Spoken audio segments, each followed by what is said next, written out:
Bonjour à tous.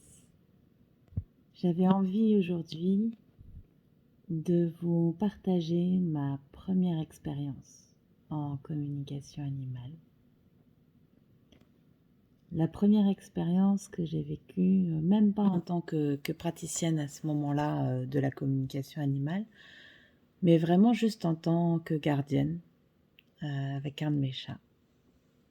Ce chat, c'est Layla. Et en fait, elle est née chez moi. Sa maman, c'est Circa.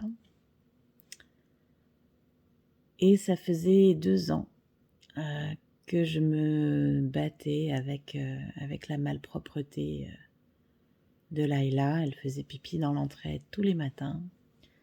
J'avais essayé nombre de choses, phytothérapie, homéopathie, acupuncture. Ça avait marché ponctuellement, mais jamais totalement, et je sentais bien qu'il me manquait quelque chose.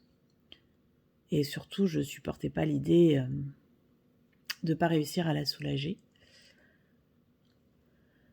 Et qu'elle soit pas heureuse avec moi. J'avais entendu parler de la communication animale par d'autres vétérinaires pendant ma formation d'ostéopathie. Et j'étais intriguée, j'avais envie d'y croire, et en même temps, mon esprit scientifique ne comprenait pas tout là-dedans. J'avais pas encore les bases scientifiques que je peux avoir aujourd'hui à propos de la communication animale, justement. Et je comprenais pas comment ça marchait. Et du coup, j'avais tendance à penser que c'était des gens qui sortaient des banalités et qui profitaient un petit peu de la crédulité des autres. Et en même temps, j'avais vraiment envie d'y croire. Parce que je voyais bien dans mon quotidien avec les animaux qu'il y avait une dimension supplémentaire par rapport à ce qu'on peut classiquement en percevoir. Et donc, en désespoir de cause pour soulager Layla, j'ai fini par faire appel justement à une vétérinaire qui pratiquait la communication animale, enfin qui la pratique toujours.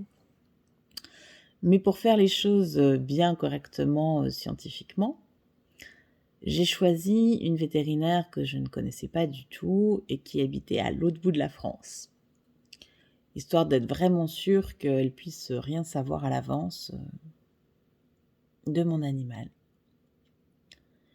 Et le jour de la communication, donc elle m'appelle et elle commence par me dire voilà, je vais vous poser quelques questions pour vérifier un petit peu si je suis bien branchée sur le bon animal avant de commencer la communication.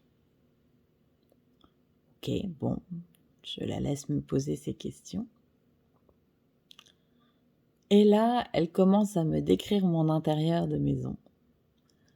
Elle commence à me dire, bah voilà, rez-de-chaussée, c'est une grande pièce, grand carreau, un canapé clair. Mais bon, c'est pas la pièce qu'elle préfère. Elle préfère monter à l'étage, dans la salle où il y a un tapis rouge. C'est là qu'elle est le mieux. Et je l'entends comme ça me décrire ma maison, mon intérieur. Déjà, première grosse surprise pour moi, en train de me dire, mais c'est quoi comment elle fait? Qu'est-ce qui se passe? Et puis elle me décrit le caractère de Layla et ça ressemblait bien, donc je lui dis ok, c'est bien ça. Elle me dit bon bah alors on peut commencer la communication, quel est le souci? Donc je lui explique la malpropreté de Layla et que j'aimerais savoir d'où ça vient et ce que je peux faire pour l'aider. Et là, elle me sort que Circa, la maman de Layla, en fait la rejette et que c'est ça qui pèse à Layla.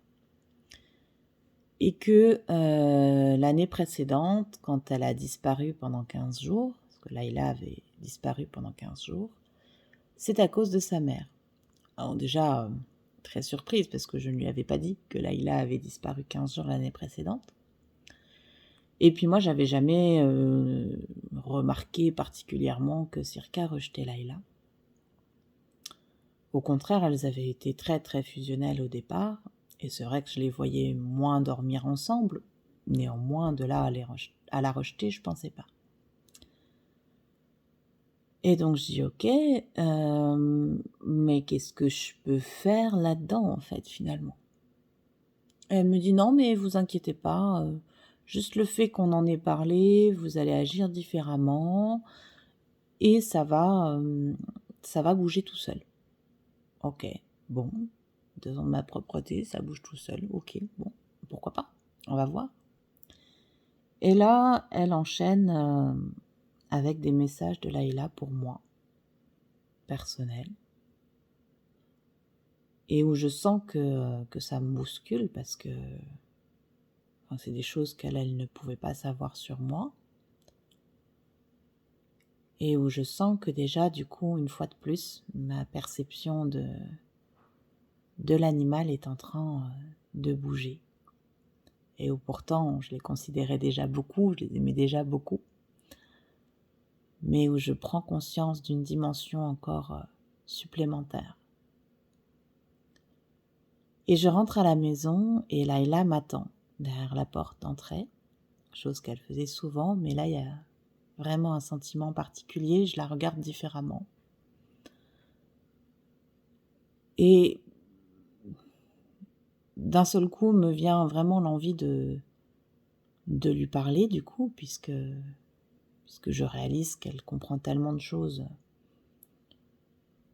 sur ce que je peux vivre, et que enfin j'ai un aperçu de ce qui la dérange et de pourquoi cette malpropreté. Et je me vois lui dire que peu importe ce qu'en pense sa mère, bah, cette maison c'est aussi la sienne, et que c'est pas Circa qui décide, et qu'elle est chez elle en fait. Peu importe si Circa la met dehors ou pas, je lui dis c'est chez toi ici, et il y aura toujours une place pour toi en fait. Le lendemain, pas de pipi. Le surlendemain, toujours pas de pipi. Et en fait, ça s'est arrêté. Il y en a eu un, une semaine après. Un seul. Et ça a été terminé. Il n'y a plus jamais eu de malpropreté derrière.